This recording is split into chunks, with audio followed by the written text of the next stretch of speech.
How can I say goodbye? Now I would rather die.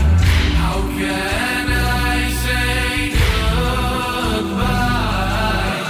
Now I would rather die.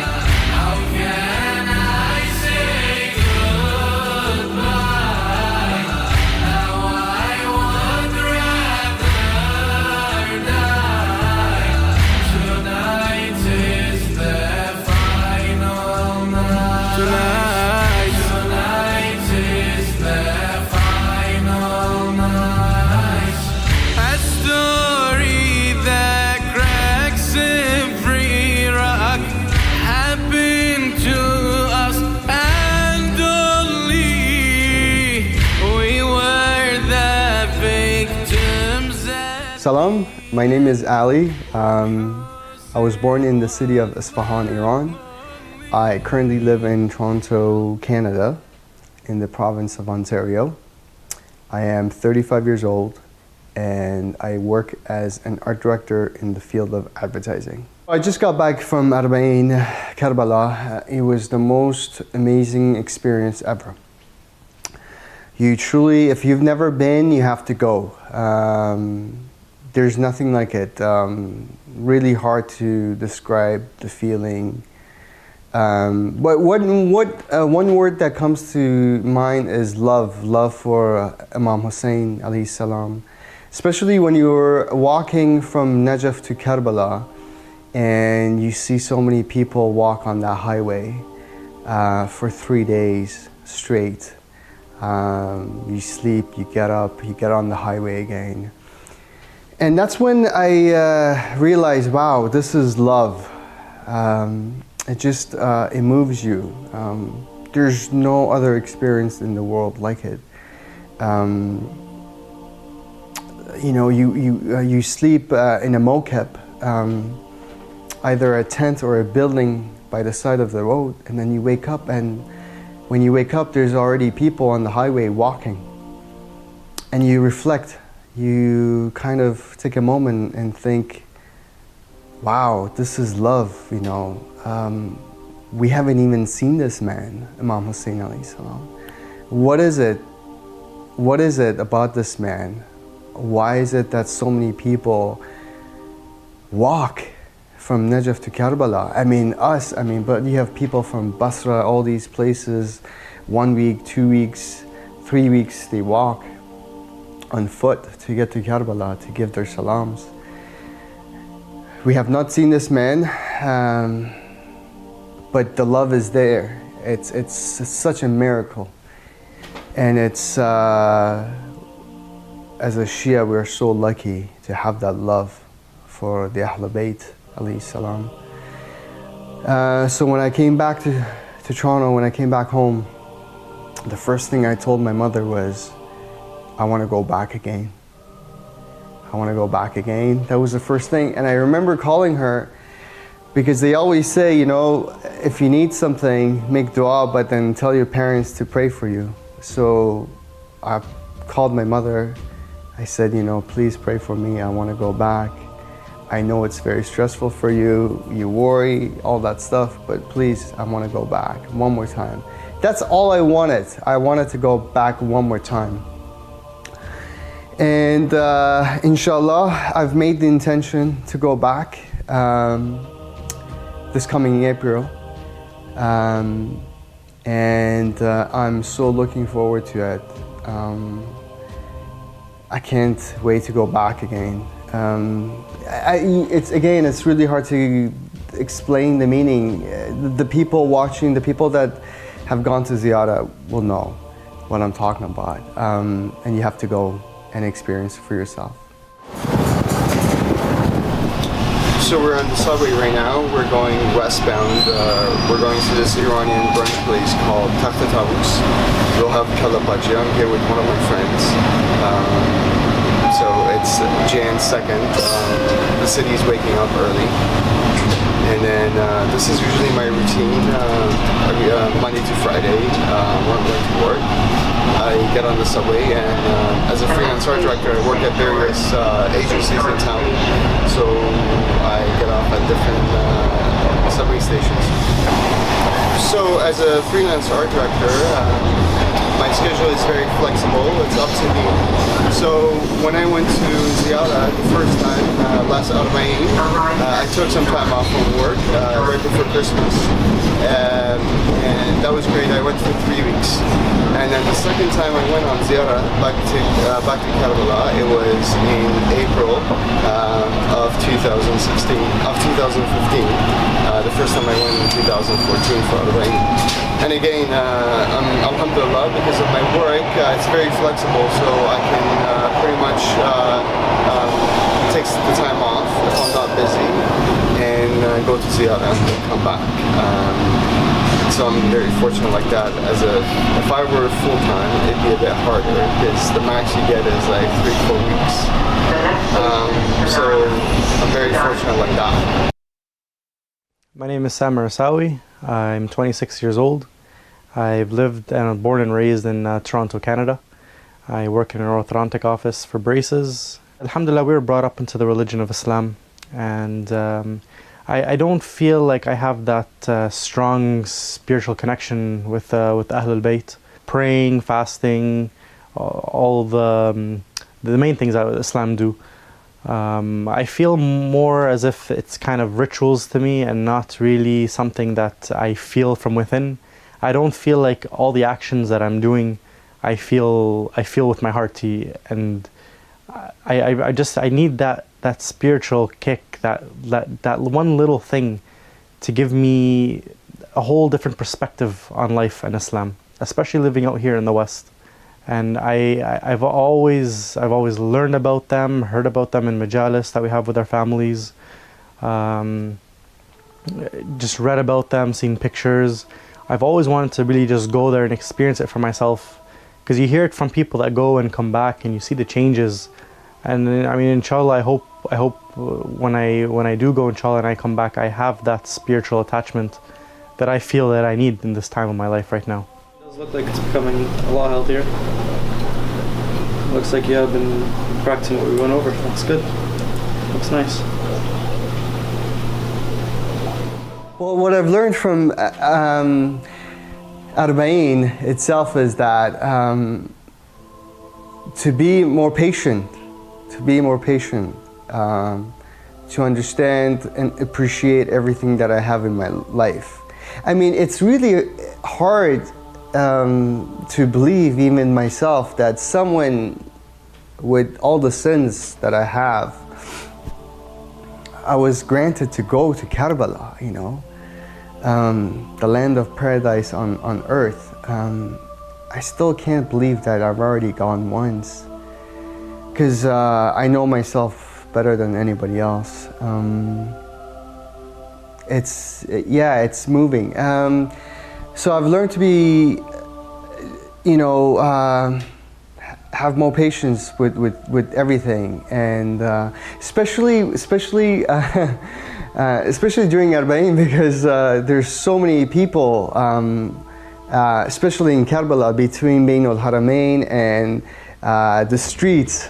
So you have to really take your time to walk slowly, to deal with a whole bunch of people. And one thing, mashallah, I've met so many new friends. I've made so many new friends, actually.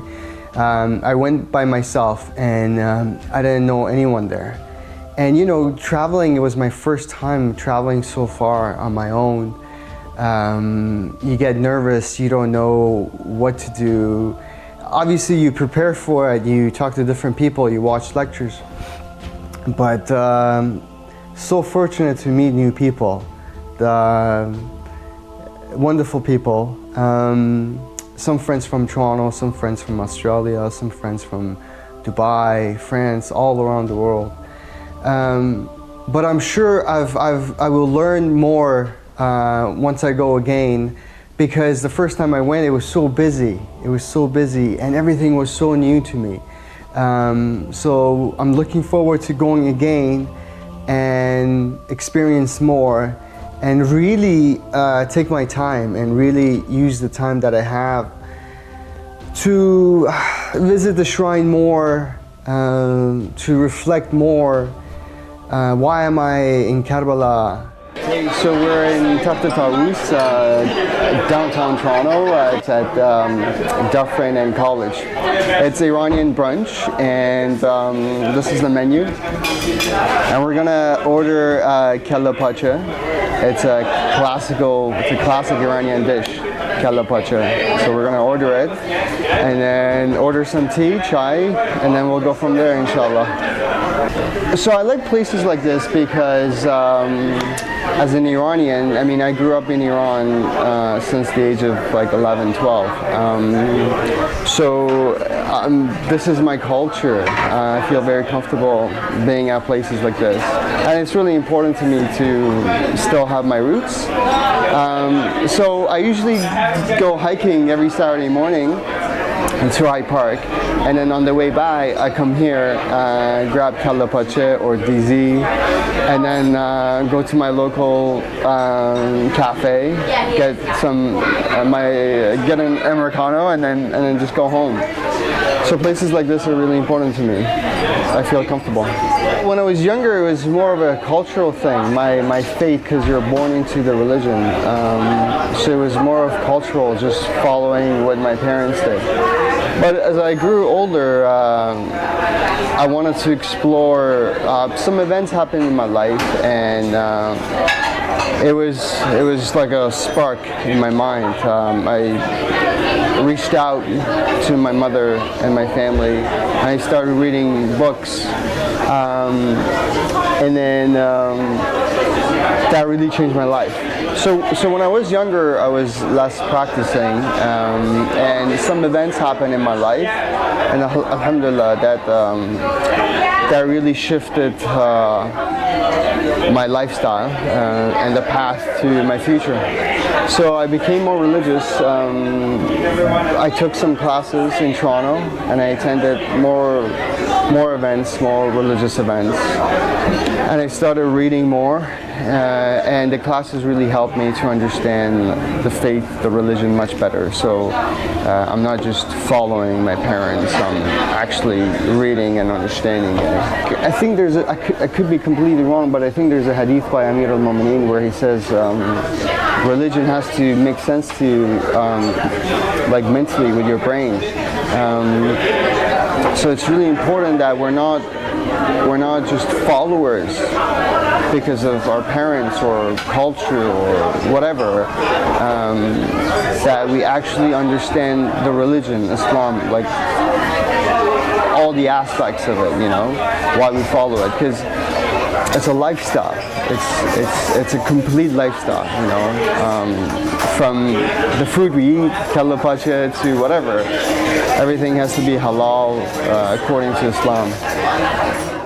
Right now, to me, Imam Hussein عليه السلام is, he is in some sense, to a certain limit, a role model to me. I do have the love for him, but I don't feel like it's the love that I should have for him, or the love that he deserves from me, from one of his servants. And I feel even though I have all that love for Imam Hussein عليه السلام, I still feel like he's a stranger to me. I don't have the level of love that I should have for him, or the level of love that he deserves from me. And I feel like visiting Imam Hussein عليه السلام at this point in my life will clear my mind and give me a clear vision and a clear perspective of my love to him. And I feel personally that I owe it to him and to all of the Ahl al-Bayt. حمودي وين حمودي؟ بابي بابا حمودة حدا شافه لحمودي؟ انت هون. I'm very much looking forward to being in Najaf again, being in the haram of Amir al-Mu'mineen, because oh my God, you know, when I'm in Toronto and I'm reflecting on the fact that I was in the shrine of Amir al-Mu'mineen. It's such a big deal. So it's really hard to believe that I was already there once and to go back there. I'll definitely I'm going to be very emotional for sure. And to go back in such a short time, it's going to be very emotional, very touching. I want to reflect more. I want to tell my friends that we're in the shrine of Amir al-Mu'mineen. As a kid, you know, you say, your mother teaches you to say Ya Ali, and to go back again is just, I can't wait to go back. So the first time that I went to اربعین in 2014, I met a good friend. His name is Shah. He lives in Dubai, and he was my roommate. And mashallah, he's been to Kerбala a few times, so he was kind of my personal guide, and we've been in touch since ever. I don't read a whole lot of books, but when I do, I usually read them on my iPhone. So a few months ago, he had told me how he started reading the Quran, the translation of it, and he really inspired me to read the Quran, the translation of it. As a Muslim, I think it's really important that we understand what it says, the meaning of it. So a couple of months back, I downloaded the app, and I started reading it chapter by chapter. So every time I'm on the subway going to work or going to see my mother or a family member or friends, I pull out my iPhone and I read the Quran, the translation of it, and it's really helped me. And him and I have promised not to read any other book until we finish the Quran, the translation of it. And I highly encourage anyone to, if you have the time on the tube, just pull out your iPhone and read a couple of verses. It's helped me a lot. I haven't been to Iran in a while, and the last time I went to Mashhad to visit the shrine of Imam Reza, that was a long time ago, 7-8 years ago. And I've prayed a lot to Imam Reza to invite us to ask Imam Hussein to grant us the permission of going to Kerбala. So I've asked Imam Reza a lot. So I'm looking forward to going to Mashhad, to Qom, visit both shrines, and just experience life, and to travel more, and just learn more about myself, about the Imams, what they went through. I've been listening to a lot of biographies. I'm looking forward to going to Qasemain a lot. Qasemain touched me so much during اربعین. Qasemain was, you know, there's something so magical about Qasemain. And I'm so looking forward to going back to Qasemain. The people that have been to Qasemain exactly understand what I'm talking about. There's just, you know, Najaf is very special, Kerбala is very special, but Qasemain, the two Imams, you know, when you go to Qasemain, you're walking through the streets and you ask the tour guides, you know, the Imams are buried here. How sad, because they're in the middle of nowhere. And there's just so much destruction around the city, around the shrines, and you just, it touches you so much more, because Kerбala, you know, mashallah, it's so much, the two shrines, bigger space, it's built more. Same thing with Najaf, the shrine of Amir al-Mu'mineen. And then when you go to Qasemain, it just hits you. You just feel so sad for the Imams. But then when you go in, it's so magical. When the first time I went to Qasemain, the first thing I said to my friends, I was like, oh, this is like Mashhad. Just the outside of the shrine, the courtyard reminded me of Mashhad. So I was like, oh, this is very much like Mashhad. which was really exciting because I was like, oh, okay. After Kerbala, Najaf, and Qazimain, we'll be heading to Mashhad. But Qazimain, yeah, I look forward to going back to Qazimain, inshallah. Alright, so we had delicious kalapacha. We had to eat it really quickly because the lineup just got mad. Now we're on the streetcar, so we've already experienced subway, bus, and now we're on the streetcar, going to one of my favorite cafes. We'll get some tea, and then we'll talk some more. And alhamdulillah, I mean, the past 11 years, I feel like I've been becoming more religious. I've been doing more reading about Ahlul Bayt, understanding them better and the stories of their life. And I feel like I've reached a level of my life where I need to progress into the next level, kind of, you would say, just to get that the strength in the spirituality that I have inside me, for asking for repentance, for using them as a wasila to Allah subhanahu wa ta'ala, and just to meet the Ahlul Bayt, to see their shrines. I mean, these are the people, the Masumeen, the perfect people that sacrificed their lives for us.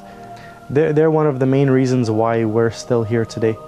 And I feel like visiting them is an answer to their call, as well as a huge benefit to ourselves as well.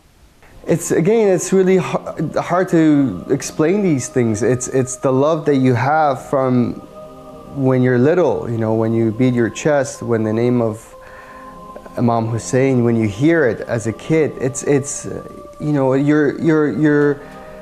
it's a God-given love to you. And in the recent years, I don't know what's happened to me, but the love has grown. And before going to اربعین, before going to Kerbala the first time, I was like, you know what, like, I gotta go, you know, I call myself a Shia Muslim, this and that, but I haven't visited Kerbala yet. I want to experience it. I want to know what it is.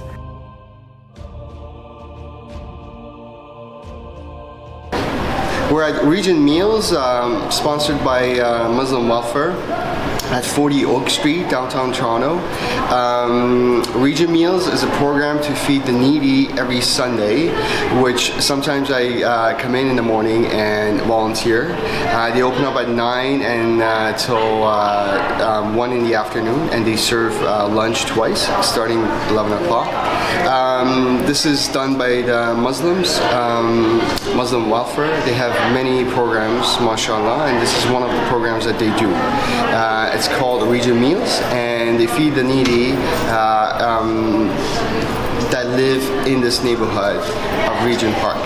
And they started this a year, so this is a year and approximately 2 months now.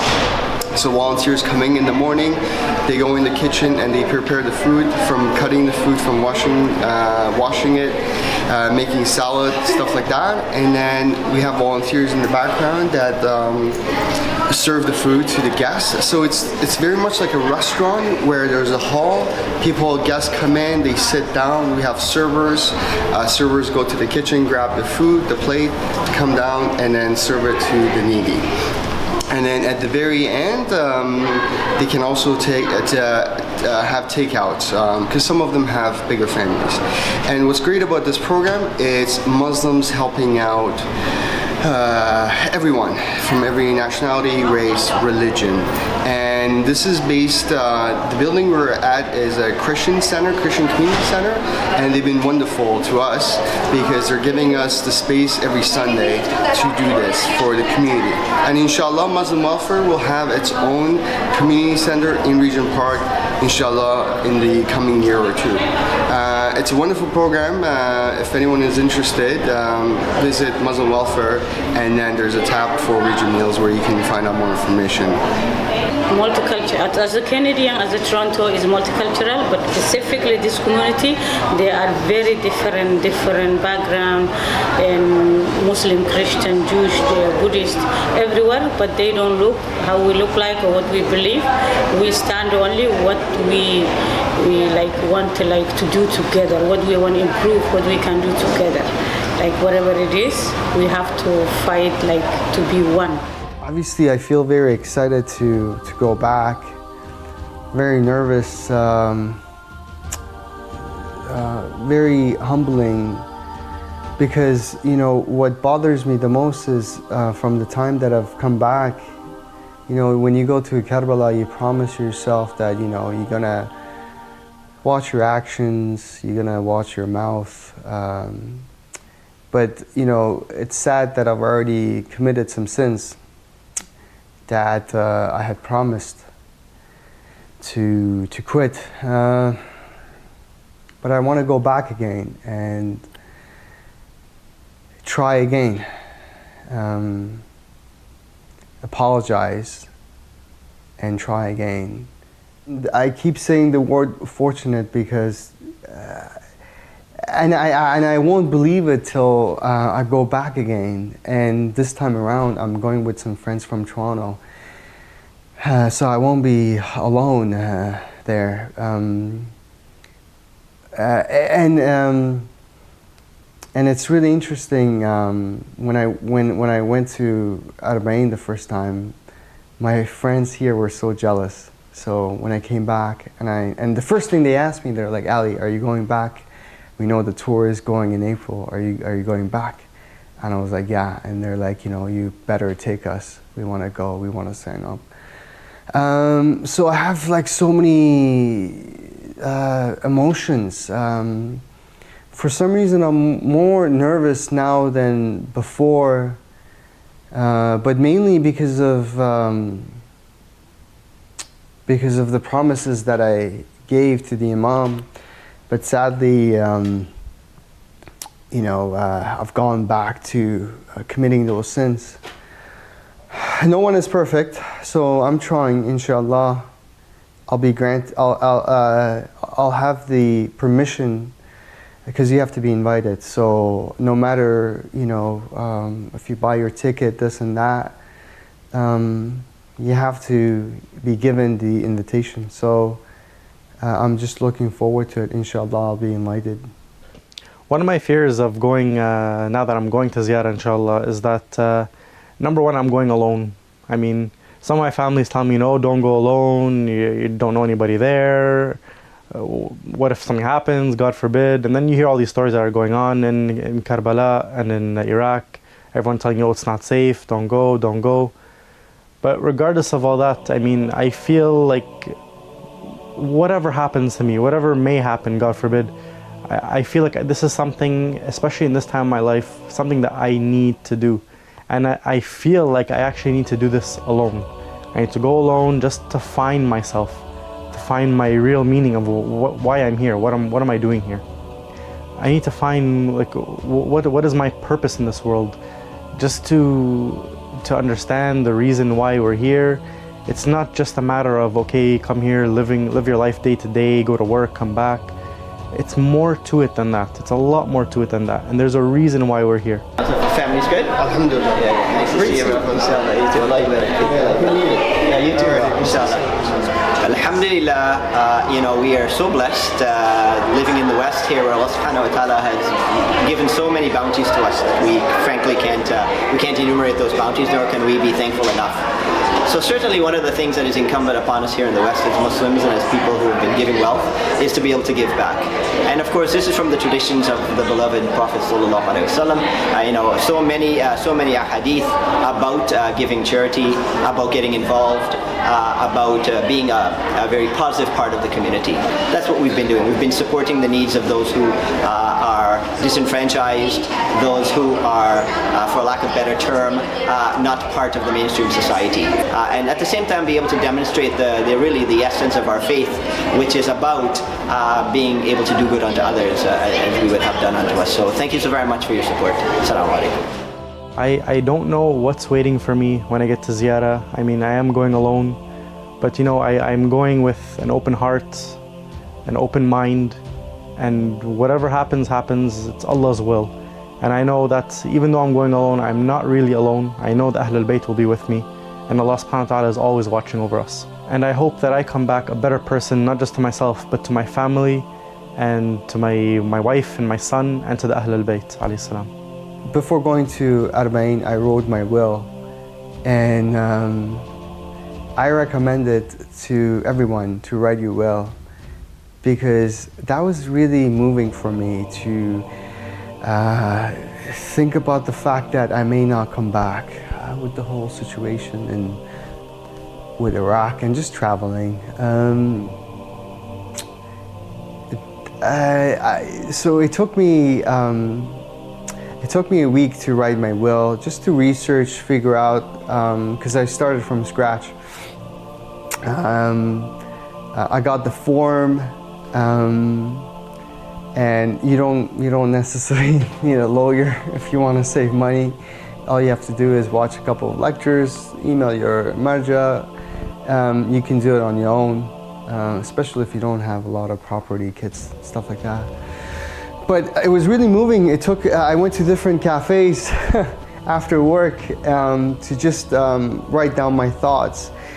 And I swear to you, it made me cry a few times. I had to, catch myself like, oh wow, there's people around me. Because you reflect, you're like, when you start writing, when you put the pen down to write, whatever you owe to this person, to your family, it was really moving, because you realize, wow, you may not come back. This could be the end of it. And you realize how short life is, and it moves you. It made me cry a few times. So I highly recommend you writing your will. I have one now. I had to adjust it for this next trip. So that's really the last message that I have. I'm so grateful. I can never, even if I don't go to this next visitation, one time visiting the shrine of Abu Abdullah, that's just, it's enough.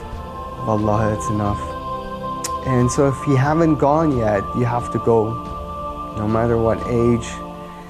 And we all have problems, be it financial problems, be it timing, be it schooling, be it this and that. Make the intention, and if it's meant for you to go, everything will be taken care of. Always be my light. Tonight is the final night.